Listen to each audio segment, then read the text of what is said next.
Do you ever wonder how precisely Amazon, Facebook and OYO's websites work? Do you want to design exciting and cool websites on your own? How much will you get paid if you build and design a website as an employee or a freelancer? According to the Money Control, 4.5 lakhs full-stack web developers are expected to be hired in the IT sector in India in 2023. Based on Indeed search, the average CTC for a full-stack web developer is at least 7.5 lakh per annum. Research published by the 2021 Stack Overflow survey claims that almost 1 out of 2 developers are full-stack developers. That's cool, isn't it? But how to get started?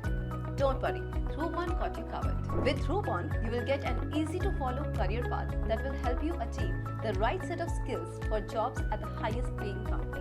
Dhruvon will provide company-specific training modules, 100% guaranteed interview opportunities, technical plus HR interview preparation, one-on-one mock interview and resume analysis.